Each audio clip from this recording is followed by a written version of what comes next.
Class 12th के सभी प्यारे छात्रों का स्वागत है उनके अपने चैनल सूरी ऑनलाइन क्लासेस में। तो आप सभी के लिए लेके आ चुके हैं हम लोग इंटरमीडिएट उत्प्रेषण परीक्षा यानी सेंटअप एग्जाम के पॉलिटिकल साइंस का एकदम 100% और रियल पेपर। बच्चों, आप सभी को 19 नवंबर को यही सब देखने को मिलने वाला है एग्जाम में, ऑब्जेक्टिव और सब्जेक्टिव दोनों।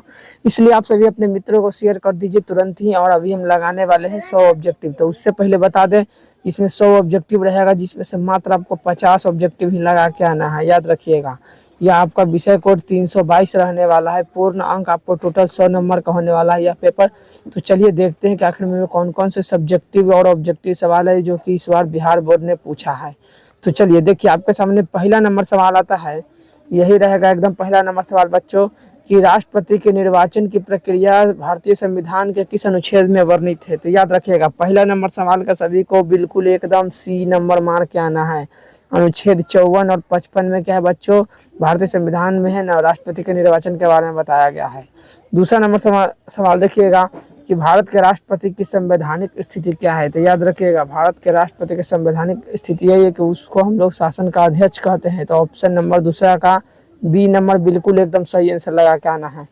तीसरा नंबर सवाल देखिएगा, कैबिनेट के मेहराब की आधारशिला किसको कहा जाता है। तो याद रखिएगा, कैबिनेट के मेहराब की आधारशिला हम लोग किसको कहते हैं, तो प्रधानमंत्री को कहते हैं। ऑप्शन नंबर तीसरा का भी बी नंबर एकदम सही सही मार के आना है बच्चों। एक भी ऑब्जेक्टिव गलती करके नहीं आना है, याद रखिएगा, क्योंकि यही सब सवाल एकदम रहने वाला है। चौथा नंबर सवाल, भारतीय संविधान के किस अनुच्छेद के अंतर्गत राष्ट्रपति देशव्यापी संकट काल की घोषणा कर सकता है। तो क्या है बच्चों, चौथा का एकदम ऑप्शन नंबर बी हमारा सही आंसर हो जाएगा। अनुच्छेद 352 के तहत राष्ट्रपति है ना, देशव्यापी संकट काल की घोषणा कर सकता है। पांचवा नंबर सवाल देखिएगा, कह रहा है राष्ट्रपति राज्यसभा के कितने सदस्य को मनोनीत करता है। तो याद रखिएगा, राष्ट्रपति राज्यसभा में 12 सदस्यों को मनोनीत करता है। ऑप्शन नंबर दूसरे पांचवा का सी नंबर एकदम जरूर लगा के आना है बच्चों। छठा नंबर सवाल देखिएगा, क्या बोल रहा है कि राज्य के शासन में केंद्र का प्रतिनिधि किसको कहा जाता है। तो याद रखिएगा, हम लोग राज्यपाल को कहते हैं। तो पांचवा नहीं बच्चों, छठा का बिल्कुल बी नंबर एकदम सही मारना है। आपको एग्जाम में एकदम 100% यही सब ऑब्जेक्टिव सवाल देखने को मिलने वाला है। इसलिए आप सभी को तो अपने मित्रों को शेयर करके, अगर नए हैं तो चैनल को सब्सक्राइब और वीडियो को लाइक कर दीजिए। अगर इसका पीडीएफ चाहते हैं तो इसके लास्ट में हम बताने वाले हैं कि आपको पीडीएफ कहाँ से डाउनलोड करना है बच्चों। तो देखिए, 7वां नंबर सवाल क्या बोल रहा है कि कोई मंत्री जो संसद या विधायक नहीं है उसे कितने समय में संसद या विधायक होना अनिवार्य होता है।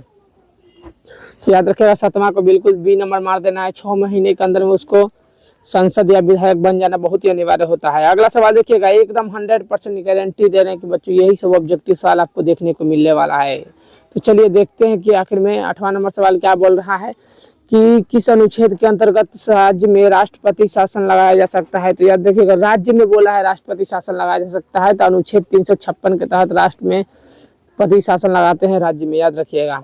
9वां नंबर सवाल, कौन राज्य के मंत्री परिषद का अध्यक्ष होता है। तो बताइए, मंत्री परिषद का अध्यक्ष कौन होता है।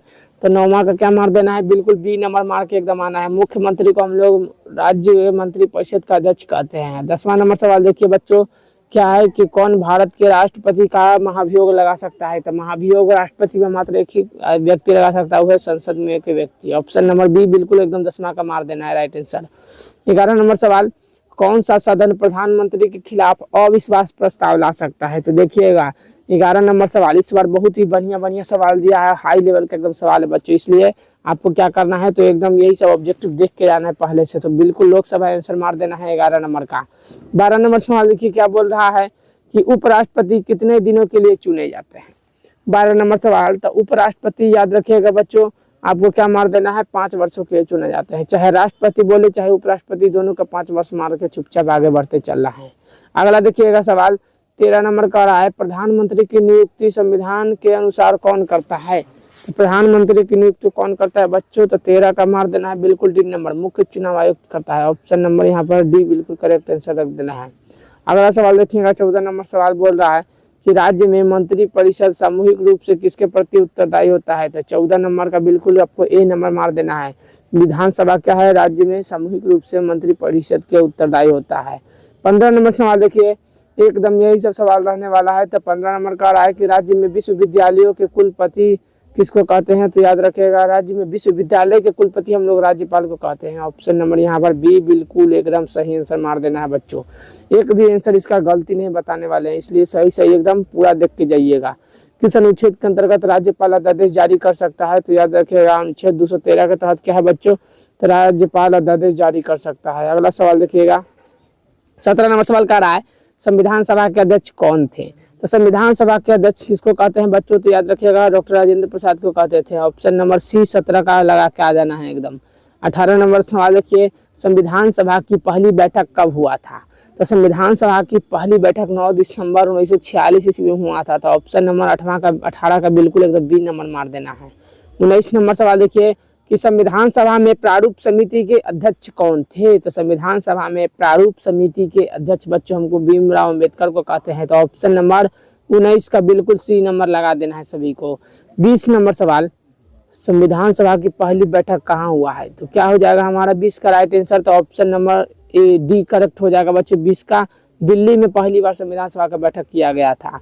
अब 21 नंबर सवाल देखिएगा, अब ये इसके बाद हम सब्जेक्टिव सवाल भी आपको दिखाने वाले हैं बच्चों, इसलिए आप सब तैयार रहिएगा। 21 नंबर सवाल कि भारतीय संविधान के सभा के सदस्य की कुल संख्या कितनी है बच्चों, तो याद रखिएगा 389 संख्या टोटल। तो ऑप्शन नंबर 21 का बी नंबर एकदम लगा के आना है सभी को। 22 नंबर सवाल, संविधान के विभिन्न पहलुओं का अध्ययन हेतु संविधान सभा द्वारा कितनी समिति का गठन किया गया था, तो 13 समितियों का गठन किया गया था। ऑप्शन नंबर यहाँ पर सी करेक्ट आंसर मार देना है। 23 नंबर सवाल, किस मामले में सर्वोच्च न्यायालय ने घोषणा किया कि प्रस्ताव संविधान का हिस्सा नहीं है, तो 23 का क्या हो जाएगा बच्चों, तो याद रखिएगा very case option number D एकदम करेक्ट आंसर मार देना है। अगला सवाल 24 नंबर सवाल, किस संविधान संशोधन के द्वारा समाजवाद भारतीय संविधान के प्रस्तावना में जोड़ा गया था, तो याद रखिएगा 42वां संविधान संशोधन 1976 के तहत जोड़ा गया था, याद रख लेना है। अगला सवाल देखिए 25 नंबर सवाल बोल रहा है कि किस देश के संविधान से भारत ने नीति निर्देशक तत्व को सिद्धांत लिया है, तो याद रखिएगा नीति निर्देशक तत्व कहाँ से लिया गया है, तो आयरलैंड से लिया गया है। तो ऑप्शन नंबर डी बिल्कुल एकदम 25 का सही आंसर हो जाएगा। तो प्यारे बच्चों, आप सभी को अगर चाहते हैं पूरा ऑब्जेक्टिव करना, जितना अभी तो इसमें 100 ऑब्जेक्टिव है, तो अगर आप पूरा ऑब्जेक्टिव और सब्जेक्टिव चाहते हैं तो बिल्कुल एकदम आपको क्या करना है, सबसे पहले आपको हम बता दें कि जाना है इसके डिस्क्रिप्शन में, वहाँ पर मैंने ग्रुप का लिंक डाल दिया है। वहाँ पर जाने के बाद उस लिंक पर जैसे ही टाइप कीजिएगा ना, वैसे ही आप हमारे ग्रुप में ज्वाइन हो जाइएगा। वहाँ पर इसका PDF डाला हुआ है, ऑब्जेक्टिव हो और सब्जेक्टिव दोनों का एकदम PDF डाला हुआ है बच्चों, इसलिए आप सब तुरंत अपने मित्रों को शेयर करके हमारे ग्रुप में ज्वाइन हो जाइए और PDF डाउनलोड कर लीजिए एकदम। तो चलिए आज के लिए इतना ही, मिलते हैं। अगर आपको और भी विषयों का चाहिए तो हमारे चैनल पर डाला हुआ है, वहाँ से जाकर देख सकते हैं। धन्यवाद, जय हिंद।